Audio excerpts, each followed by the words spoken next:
مجھے یہ فرمائیں کہ آپ نے جس طرح بھی نمبر کے حوالے سے پنجاب اسمبلی کی پوزیشن بتائی ہے، اگر ایسا ہو جاتا ہے تو کیا آپ حکومت لینا چاہیں گے، وفاق ہو یا پنجاب اسمبلی ہو؟ کیونکہ یہ بھی تو کہا جا رہا ہے کہ شاید حکومت لینا بھی نہیں چاہتی ہے پاکستان تحریک انصاف، تو اگر کیا نمبر گیم ایسا ہوتا ہے تو کیا آپ چاہیں گے کہ پنجاب میں اور وفاق میں حکومت بنائیں؟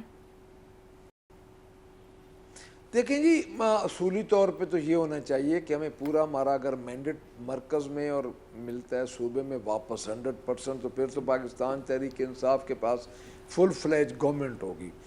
ادروائز یہ آدھا تیتر آدھا بٹیر والی بات ہوئی تو میرے خیال میں ہمیں نئے الیکشن میں جانا چاہیے۔ اس کی وجہ یہ ہے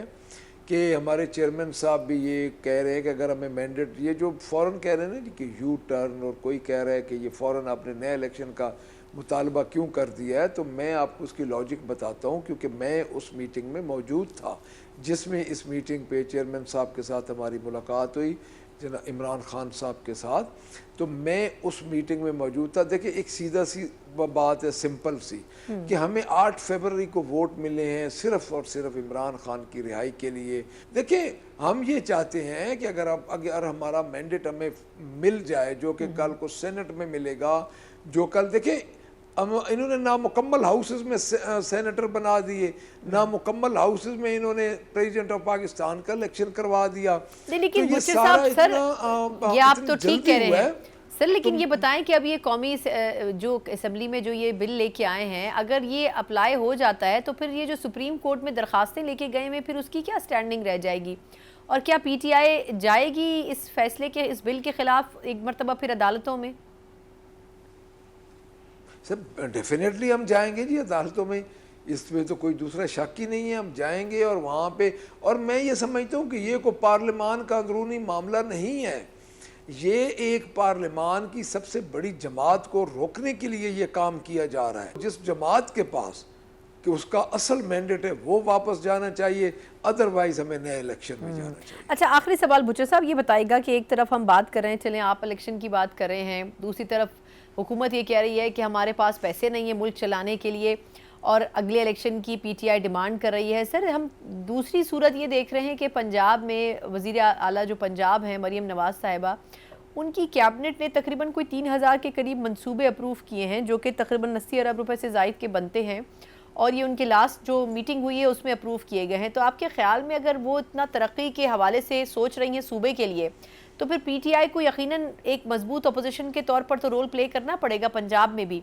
اور دوسرا کیا آپ کو لگتا ہے کہ یہ منصوبے جو ابھی تک جس سپیڈ سے اناؤنس ہو رہے ہیں یہ مکمل بھی ہو سکیں گے؟ میں ان کو سو کارڈ منصوبے ہی کہوں گا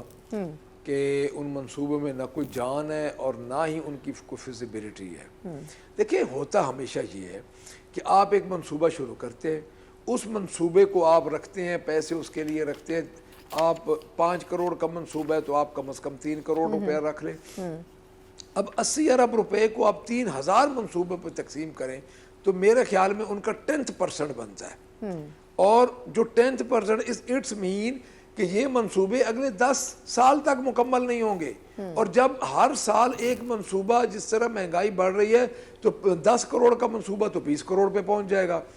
میں آپ کو چھوٹی سی مثال دے دوں، انہوں نے کوئی 50-60 ارب روپے کا رکھا ہے شوکت خانم اسپتال کے مقابلے میں، یہ ان کو کریز ہے خان کے نام کا، تو کینسر ہاسپٹل، اور اس کے لیے رکھے صرف انہوں نے 30 کروڑ روپے ہیں۔ اب 30 کروڑ جس منصوبے کے لیے انہوں نے رکھے تھے، تو اس کے لیے مجھے یہ بتائیں وہ مکمل کب ہوگا؟ جب جو اگلے سال اس کے لیے آپ کو جو 60 ارب روپے کا منصوبہ ہے اس کے لیے تو آپ کو 10 ارب اور چاہیے ہوگا، چونکہ فلیکچویشن ہو جاتی ہے آپ کی قیمتوں میں۔ ایک اور بات انہوں نے کیبنٹ میں پاس کی ہے، اگر وہ دیکھیں، وہ انہوں نے نا اپنے مارشل لا والی ذہنیت، کیونکہ یہ مارشل لا دور سے یہ مستفید ہو کے آئے، یہ مسلم لیگ نون کے جو لیڈرز ہیں، تو انہوں نے دفعہ 44 کی ایک امینڈمنٹ کی ہے کہ انہوں نے 15 دن ڈپٹی کمشنر، اس طرح 30 دن پنجاب گورنمنٹ ہوم سیکرٹری، اور اس طرح پھر جو پنجاب کیبنٹ ہے اس کی مدت ہی نہیں ہے دفعہ 44 کی، یعنی آپ اس ایک صوبے کو آپ یرغمال بنا لیں اور دفعہ 44 سارا سال لگائے رکھیں۔ یعنی اس قسم کے یہ جو ہتھ کنڈے اور اوچے ہتھ کنڈے آزما رہے ہیں، تو یہ بھی تو ڈیزاسٹر ہو چکی ہے اس صوبے کے لیے، یہ فیل ہو گئی ہے، اور اس نے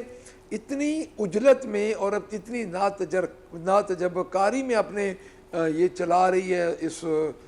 صوبے کو کہ میرے خیال میں کہ اب بڑی جلدی یہ آپ کے سامنے آ جائے گا کہ لوگ پنجاب میں تو سنا باہر آ جائیں گے، اس میں سڑکوں پہ آ جائیں گے. جو لوگوں کا بجلی کا آپ دیکھ لیں، یہ چچا بھتیجی نے یونٹس کے بارے میں کیا کہا، انہوں نے گندم کسان کا ستیہ ناش کیا، اب آٹا اور روٹی مہنگی ہو رہی ہے. تو 3000 منصوبوں کا انہوں نے ایک فگر تو دیا ہے، ایک خبر بنانے کے لیے دیا ہے. اس میں جب 3000 منصوبے کو آپ ایلوکیشن دیکھیں گے تو اس ایلوکیشن میں آپ کو پتہ چل جائے گا کہ یہ کتنے سنجیدہ ہیں. ٹھیک، بالکل. ملک صاحب بہت شکریہ سر آپ کا. سر یہ فرمائیے گا کہ قومی اسمبلی میں کل بھی پاکستان تحریک انصاف بڑا مصروف رہی ہے، احتجاج کرتے رہے. آج بھی قائمہ کمیٹی کے اجلاس میں احتجاج کی کوشش کی، تلخ کلامی بھی ہوئی، لیکن بظاہر تو حکومت جو کرنا چاہ رہی تھی وہ اس نے کر لیا، اپروو بھی کروا لیا. آپ اس کو سینٹ میں بھی لے کے جائیں گے، جمعے کو پھر تمام ایوانوں سے اور پلیٹ فارم سے منظور ہونے کے بعد اس بل کو نافذ بھی کر دیا جائے گا. تو پاکستان تحریک انصاف کہاں کھڑی ہے سر اس فیصلے کے بعد؟ دیکھیں جی، میں آپ کو ایک سنا بات بتا دوں کہ یہ جو تمام تر کوشش ہو رہی ہے نا جی، یہ جس جماعت کے پاس ایک حقیقی مینڈیٹ ہے، جو عوام کا مینڈیٹ ہے، اس کو روکنے کے لیے اور اس کا راستہ روکنے کے لیے ہو رہی ہے. آپ خود دیکھیں کہ 8 فیبروری کی شام سے لے کے آج دن تک ایک جماعت کے ساتھ کیا ہو رہا ہے. پوری جو سو کالڈ گورنمنٹ ہے، میں جس کو یہ سمجھتا ہوں کہ یہ فارم 47 کی گورنمنٹ، اور ہے بھی صحیح، سمجھنا اس میں کوئی لمبی چوڑی بات تو ہے نہیں. تو انہوں نے 8 فیبروری سے لے کے آج دن تک پہلے فارم 47 کے ذریعے انہوں نے رزلٹ بنوائے. اس کے بعد جب فارم 47 کا یہ رزلٹ والا معاملہ ختم ہوا تو آپ خود دیکھ لیں کہ اسپیشل سیٹس کے بارے میں یہ کیا ہوا. جب آخر ہم لڑتے لڑتے